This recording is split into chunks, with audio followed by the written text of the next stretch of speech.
Sunday நாங்கள் chicken biryani பண்ணியிருந்தோம். நல்லா இருந்தது. நான் 2 விதமாக பண்ணுவேன். ஒன்று சில்லி பவுடர், மல்லிப்பொடி போட்டு பண்ணுவேன். ஒன்று சிக்கன் மசாலா, கரம் மசாலா போட்டு பண்ணுவேன். இல்லைனா வீட்டிலே மசாலா அரைச்சி பண்ணுவேன். இந்த 3 விதம் தான் எனக்கு தெரிஞ்சது. அதில் நான் இந்த வாட்டி சிக்கன் மசாலா எதுவுமே போடாமல் ஃபஸ்ட்டு சில்லி பவுடர் அந்த மாதிரி தான் பண்ணியிருந்தேன். வாங்க எப்படி செய்யலான்னு பார்க்கலாம். கடாய் நல்லா ஹீட் ஆனதுக்கப்புறம் அதில் நெய்யும் எண்ணெய் நல்லா ஆட் பண்ணிவிட்டு ஸ்பைசஸ்லாம் ஆட் பண்ணிக்கோங்க. ஆட் பண்ணிவிட்டு பச்சை மிளகா, வெங்காயம் நல்லா சூட்டில் வதக்கி எடுத்துக்கோங்க. இஞ்சி பூண்டு பேஸ்ட்டும் நல்லா வதக்கி எடுத்துக்கோங்க. இப்போ நான் சொல்லியிருந்தேன் பார்த்தீங்களா மசாலா, நீங்கள் காரத்துக்கு அந்த மாதிரி நீங்கள் வந்து சில்லி பவுடர் ஆட் பண்ணிக்கோங்க. கலருக்காக நீங்கள் வந்து காஷ்மீரி மிளகா பொடி ஆட் பண்ணிக்கோங்க. மல்லிப்பொடி ஆட் பண்ணிவிட்டு நல்லா வதக்கி எடுத்துக்கோங்க.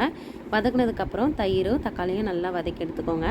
நல்லா வதக்குனதுக்கப்புறமேட்டா உப்பு, நான் இது வதங்குறதுக்காக உப்பு போட்டிருந்தேன். சிக்கனுக்காக நான் உப்பு போடல, லாஸ்ட்டாக தான் போடுவேன்.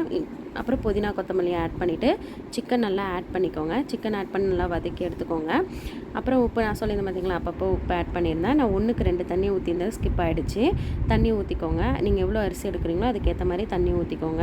நான் 2 பங்கு அரிசி எடுத்தால் நான் 4 அரிசி எடுத்தது மிஸ் ஆகிடுச்சு. அரிசி ஆட் பண்ணிவிட்டு தம் கட்டிட்டேன். சுவையாக இருந்தது, வீட்டில் டேஸ்ட்டாகவும் இருந்தது பிரியாணி. நீங்களும் உங்கள் வீட்டில் செஞ்சு பார்த்துட்டு எப்படி இருக்குன்னு கமெண்ட் பண்ணுங்கள்.